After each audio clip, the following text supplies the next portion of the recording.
ओम शांति। बाबा के महावाक्य हैं 8 जनवरी 2024 के। बाबा की मुख्य शिक्षा है, मीठे बच्चे बाप की याद में रहे सदा हर्षित रहो। मीठे बच्चे बाप की याद में रहे सदा हर्षित रहो। याद में रहने वाले बहुत रमणीक और मीठे होंगे। खुशी में रह सर्विस करेंगे। प्रश्न है, ज्ञान की मस्ती के साथ साथ कौन सी चेकिंग करना बहुत जरूरी है?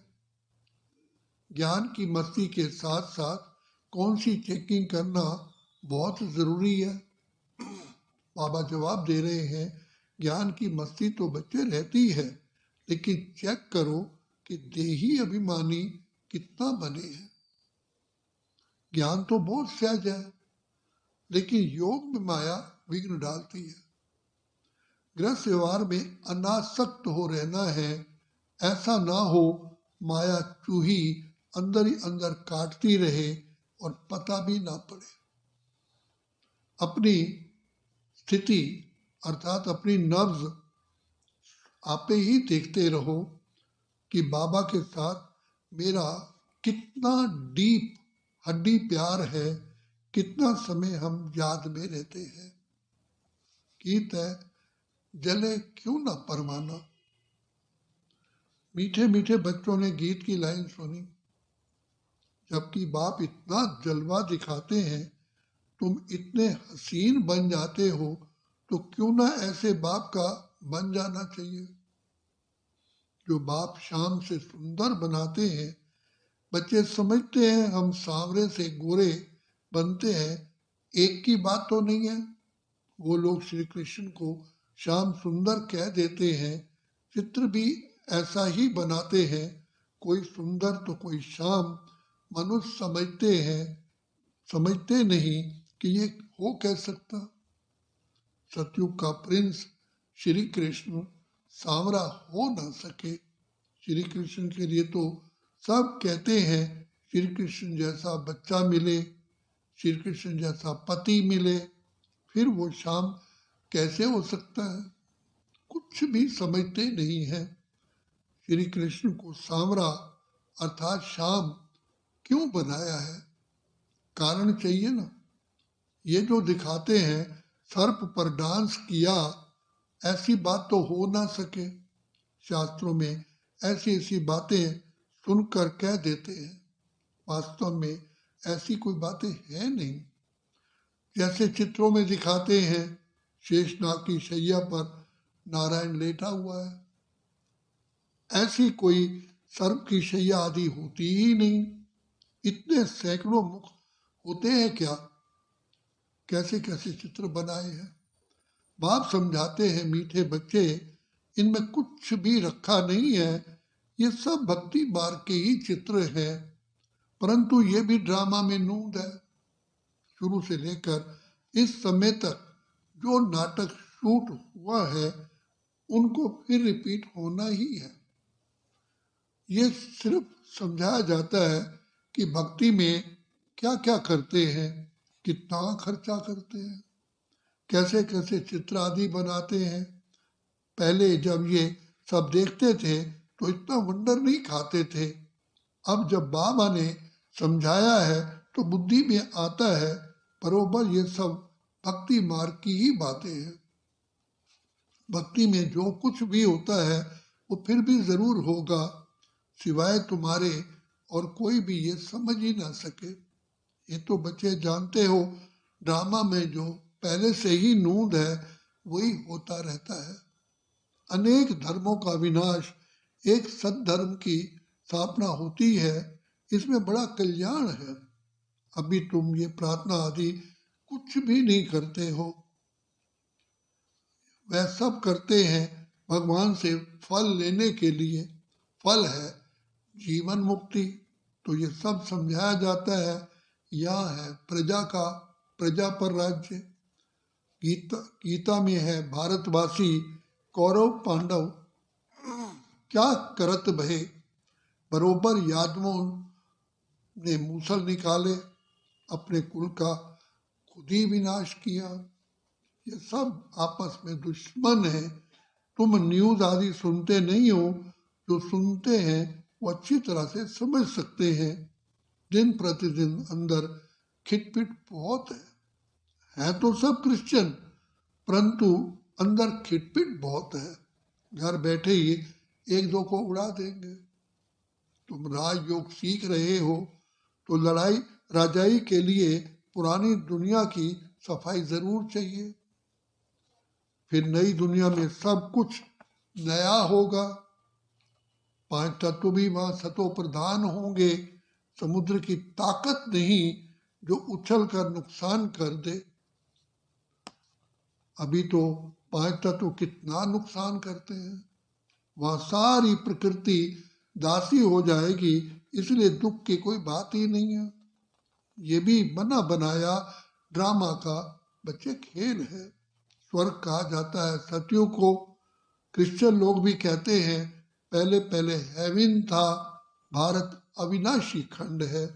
सिर्फ उन्हों को पता नहीं है कि हमको मुक्त करने वाला, लिबरेट करने वाला बाप भारत में ही आता है। शिव जयंती भी मनाते हैं तो भी समझ नहीं सकते। अभी तुम बच्चे समझाते हो कि भारत में शिव जयंती मनाई जाती है। जरूर शिव बाबा ने ही भारत में आकर हेवन बनाया है, अब फिर बना रहे हैं। तो प्रजा बनने वाले होंगे, जो प्रजा बनने वाले होंगे उन्हों की बुद्धि में कुछ भी बैठेगा नहीं। जो राजधानी वाले होंगे वो समझेंगे बरोबर हम शिव बाबा के बच्चे हैं। प्रजापिता ब्रह्मा भी है, मुक्तेश्वर, ज्ञान का सागर खुद बाबा है। ब्रह्मा को नहीं कहेंगे, ब्रह्मा भी उनसे लिबरेट होता है। लिबरेट सबको एक बाप ही करते हैं, क्योंकि सब वर्तमान समय तमो प्रधान है। ऐसे अंदर में विचार सागर मंथन चलना चाहिए। हम ऐसी ऐसी ज्ञान की बातें सुनाएं, अर्थात मुरली चलाएं, जो मनुष्य झट समझ जाए। बच्चे नंबरवार तो है ही हैं। ये है नॉलेज, इनकी रोज स्टडी करनी चाहिए। डर के मारे पढ़ाई ना पढ़ना ये तो ठीक नहीं है। फिर कहेंगे कर्म बंधन है, कर्म बंधन है। देखो शुरू में कितने छूट करके आए, फिर कहीं चले भी गए। सिंध में बहुत बच्चियां आई, फिर हंगामे के कारण कितने दुश्मन बन पड़े। पहले उन्हों को ज्ञान बहुत अच्छा लगता था, समझते थे इनको भगवान की देन है, गॉडली गिफ्ट है, इनको मिली हुई है। अब भी ऐसे समझते हैं कि कोई शक्ति है, ये नहीं समझते कि परमात्मा की प्रवेशता है। आजकल रिद्धि सिद्धि की ताकत तो बहुतों में है। गीता उठाकर सुनाते रहते हैं। बाप कहते हैं ये सब भक्ति मार्ग की बच्चे पुस्तकें हैं। ज्ञान का सागर तो मैं ही हूँ, मुझे ही भक्ति मार्ग में सब याद करते हैं। ड्रामा प्लान अनुसार ये भी ड्रामा में नूंद है। साक्षात्कार भी होते हैं, भक्ति मार्ग वालों को भी राजी करते हैं। ज्ञान नहीं धारण करते तो उनके लिए भक्ति भी अच्छी। फिर भी मनुष्य सुधरते तो है ना, चोरी आदि नहीं करेंगे। भगवान का भजन करने वालों के लिए कभी भी उल्टी बातें नहीं करेंगे। फिर भी भक्त हैं। आजकल तो बल भक्त हैं, फिर भी बहुत दिवाला मार देते हैं। ऐसे नहीं कि शिव बाबा का बच्चा बना तो दिवाला नहीं मारेंगे। पास्ट का कर्म है तो दिवाला मारते हैं। ज्ञान में आने से भी दिवाला मार देते हैं। इसमें ज्ञान का कोई ताल्लुक अर्थात कनेक्शन नहीं है। तुम बच्चे अब सर्विस पर लगे हुए हो, समझते हो श्रीमत पर सर्विस में लगने से फल खाएंगे। हमको सब कुछ वहाँ ट्रांसफर करना है, बैग बैगेजेस सब कुछ ट्रांसफर कर देना है। बाबा को शुरू में बहुत बहुत मज़ा आया था। वहाँ से जब निकला तो गीत बनाया, अल्लाह को मिला अल्लाह, बे को मिली बादशाही, आई तार अलीफ की बना रेल का राही। श्री कृष्ण का चतुर्भुज का साक्षात्कार हुआ, समझा द्वारका का बादशाह बनूंगा, ऐसा नशा चढ़ता था। अब वह विनाशी पैसा हम क्या करेंगे?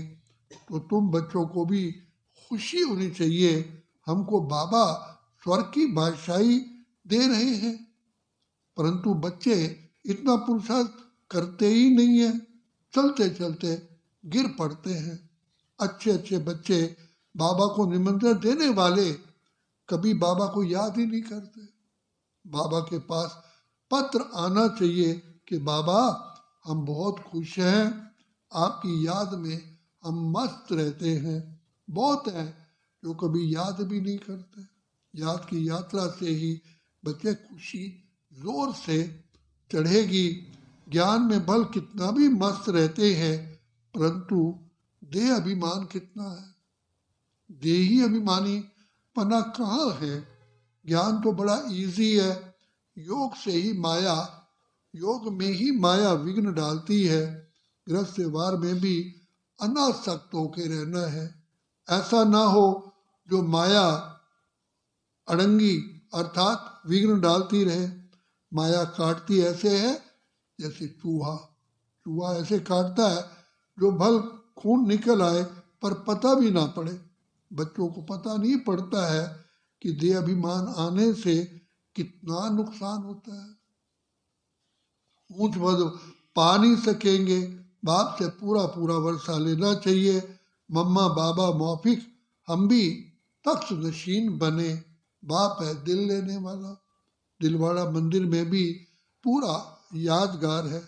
अंदर हाथियों पर महारथी बैठे हैं। तुम्हारे में भी महारथी, घोड़े सवार, प्यादे हैं। हर एक को अपनी अपनी खुद ही स्थिति अर्थात नब्ज देखनी है। बाबा क्यों देखे? तुम अपने को देखो। क्या हम बाबा को याद करते हैं और बाबा मिसल सर्विस करते हैं? बाबा हमारा बाबा के साथ योग है। रात को जागकर बाबा को याद करते हैं। हम बहुतों की सर्विस करते हैं। पूछो अपने आप से, चार्ट रखना चाहिए। बाबा को जिगरी हड्डी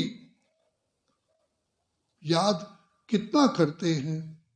कोई समझते हैं हम निरंतर याद में रहते हैं, ये तो हो ही नहीं सकता। कई समझते हैं हम बाबा के बच्चे बन गए बस। परंतु अपने को आत्मा समझ बाप को याद करना है। बाबा की याद बिगर कुछ काम किया गोया बाबा को याद नहीं करते। बाबा की याद में सदैव हर्षित रहना चाहिए। याद में रहने वाले सदा रमणीक रहेंगे, हर्षित मुख रहेंगे। किसको बहुत खुशी से और रमणीकता से ही समझाएंगे। बहुत थोड़े हैं जिनको सर्विस का बहुत शौक है। चित्रों पर समझाना बहुत सहज है। ये है ऊंच से ऊंच भगवान, फिर उनकी रचना। हम सब आत्माएं भाई भाई हैं। ब्रदरहुड है, उन्होंने फादरहुड कह दिया। पहले शिव बाबा के चित्र पर समझाना है कि ये सब है आत्माओं का बाप परमपिता परमात्मा निराकार। हम आत्मा भी निराकार है, भ्रिकुटी के बीच में रहती हैं। शिव बाबा भी स्टार है, ज्योति बिंदु है, परंतु स्टार की पूजा कैसे हो इसलिए बड़ा बनाते हैं। बाकी आत्मा कभी बच्चे 84 लाख जन्म नहीं लेती है। बाबा समझाते हैं आत्मा पहले अशरीरी आती है, फिर शरीर धारण कर पाठ बजाती है। सतो प्रधान आत्मा पुनर्जन्म लेते लेते तमो प्रधान आयरन एजिड बन जाती है। बाद में आने वाले तो 84 जन्म नहीं लेंगे। सब तो 84 जन्म ले ही नहीं सकते। आत्मा ही एक शरीर छोड़ दूसरा लेती है। नाम रूप देश काल सब बदल जाता है। ऐसे भाषण करना चाहिए। कहते हैं आत्मदर्शन, सेल्फ रियलाइजेशन। परंतु कराए कौन? आत्मा सो परमात्मा कहना ये कोई सेल्फ रियलाइजेशन हुआ क्या? ये नई नॉलेज है। बाप जो ज्ञान का सागर है, पतित पावन है, सर्व के सदगति दाता है, वही बैठ समझाते हैं। फिर उनकी खूब खूब महिमा करो। उनकी महिमा सुनी, आत्मा का परिचय बताया, अब परमात्मा का भी बताते हैं। उनको कहा जाता है सभी आत्माओं का बाप। वह छोटा बड़ा हो ना सके। परम पिता परमात्मा माना सुप्रीम सोल, सोल माना आत्मा, परमात्मा तो परे से परे रहने वाला है, वह पुनर्जन्म में नहीं आते हैं, इसलिए उनको परम पिता कहा जाता है। इतनी छोटी आत्मा में पार्ट भरा हुआ है। पतित पावन भी उनको ही कहते हैं। उनका नाम हमेशा शिव बाबा है, रुद्र बाबा नहीं। भक्ति मार्ग में अनेक नाम रखे हैं, उनको सभी याद करते हैं कि पतित पावन आकर के हमको पावन बनाओ। तो जरूर आना पड़े ना। वह आते तब है जब एक धर्म की स्थापना करनी होती है, आदि सनातन देवी देवता धर्म। अभी है कलयुग, ढेर मनुष्य, सतयुग में बहुत थोड़े मनुष्य हैं। गायब भी हुआ है, ब्रह्मा द्वारा स्थापना, शंकर द्वारा विनाश, विष्णु द्वारा पालना। गीता द्वारा ही आदि सनातन धर्म की स्थापना हुई थी, सिर्फ उसमें भूल कर दी, श्री कृष्ण का नाम डाल दिया है। बाप कहते हैं लाडले बच्चे, वह तो पुनर्जन्म में आने वाला है, मैं तो पुनर्जन्म रहित हूँ। तो अब जज करो कि परमपिता परमात्मा निराकार शिव या श्री कृष्ण, गीता का भगवान कौन? भगवान तो बच्चे एक को ही कहा जाता है। फिर अगर इन बातों को कोई मानता नहीं है तो समझना चाहिए अपने धर्म का नहीं है। सतयुग में आने वाला झट मानेगा और पुरुषार्थ करने लग पड़ेगा। मूल बात ही ये है, इसमें तुम्हारी विजय है। परंतु देही अभिमानी अवस्था कहाँ है? एक दो के नाम रूप में फंसते रहे। भक्ति मार्ग में भी कहते थे परमार्थी पार ब्रह्म में रहने वाले परमात्मा की, बाकी डर किसका? बहुत बहुत हिम्मत चाहिए। भाषण करने वाले को आत्मा का ज्ञान बहुत मस्ती से देना चाहिए। फिर परमात्मा किसको कहा जाता है, इस पर भी समझाना चाहिए। बाप की महिमा है प्रेम के सागर, सुख के सागर, ज्ञान के सागर, आनंद के सागर, शांति के सागर। वैसे बच्चों की भी महिमा है, किसको गुस्सा करना माना ला हाथ में उठाना। बाबा कितना मीठा है। बच्चे कोई काम में मना करते हैं, नटाते हैं, तो नटवर नहीं बनेंगे, बहुत बहुत मीठा बनना है। अच्छा मीठे मीठे सिक्किल दे बच्चों प्रति मात पिता बाप दादा का याद प्यार और गुड मॉर्निंग रूहानी बाप की रूहानी बच्चों को नमस्ते। हम रूहानी बच्चों की रूहानी बाप दादा को याद प्यार, गुड मॉर्निंग और नमस्ते। धारणा के लिए मुख्य सार है अपना सब कुछ बैग बैगेजेस सब ट्रांसफर कर बहुत बहुत खुशी और मस्ती में रहना है। मम्मा बाबा समान तख्त नशीन बनना है, जिगरी याद में रहना है। दूसरा, किसी के डर से कभी भी पढ़ाई नहीं छोड़नी है। याद से अपने कर्म बंधन हल्के करने हैं। कभी क्रोध में आकर ला हाथ में नहीं उठाना है। किसी सेवा में ना नहीं करनी है। वरदान है रॉयल और सिंपल। रॉयल और सिंपल दोनों के बैलेंस से कार्य करने वाले ब्रह्मा बाप समान भव। रॉयल और सिंपल दोनों के बैलेंस से कार्य करने वाले ब्रह्मा बाप समान भव। जैसे ब्रह्मा बाप साधारण रहे, ना बहुत ऊंचा ना बहुत नीचा। ब्राह्मणों का आदि से अब तक का नियम है कि ना बिल्कुल सादा हो ना बहुत रॉयल हो, बीच का होना चाहिए। सभी साधन, अभी साधन बहुत है, साधन देने वाले भी हैं, फिर भी कोई भी कार्य करो तो बीच का करो। ऐसा कोई ना कहे कि यहाँ तो राजाई ठाठ हो गया है। जितना सिंपल उतना रॉयल, दोनों का बैलेंस हो। स्लोगन है, दूसरों को देखने की बजाय स्वयं को देखो और याद रखो, जो कर्म हम करेंगे हमें देख करके और करेंगे। जो कर्म हम करेंगे हमें देख करके और करेंगे। अब बाप दादा कहते हैं, मीठे बच्चे, अव्यक्ति साइलेंस द्वारा डबल लाइट फरिश्ता स्थिति का अनुभव करो। अव्यक्ति साइलेंस द्वारा डबल लाइट फरिश्ता स्थिति का अनुभव करो।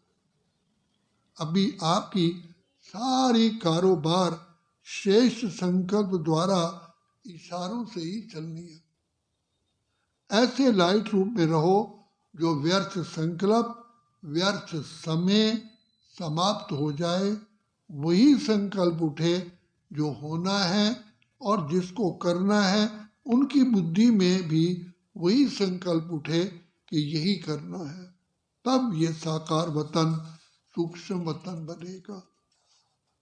व्यर्थ समय समाप्त हो जाए, व्यर्थ संकल्प समाप्त हो जाए, वही संकल्प उठे जो करना है।